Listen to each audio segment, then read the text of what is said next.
Marry me? Naghintay ka ba? Wala na. It's a prank.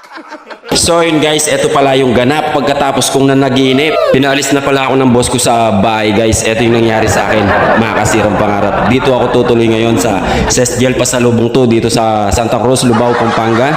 Dito ako matutulog niyan kasi guys, pinaalis nga ako ng boss ko. Simpleng panaginip lang, pinaalis ako, makakasirang pangarap. Hindi ko naman totally kilala si Jennifer guys. Nung una nga akala ko totoo, yun pala, panaginip lang pala. Tingnan nyo naman yung maletang pinadala sa akin, sobrang laki. Sinlaki ni Angel Binis. Talaga yatang hindi na ako pababalikin dun guys. Sa totoo lang, ayaw ko naman talagang umalis kasi di ko naman kayang iwan yung boss ko. Alam naman niya na love ko siya. Sobrang laki ng maleta ko, tapos yung brief ko, 2. Tapos naiwan pa yung isa, makasirang pangarap. Mahirap ko lang katabi sa gabi kasi gusto ko may niyayakap ko talaga yung boss ko. Kaya eto pa lang yung nangyayari guys, namimiss ko na siya. Ayan.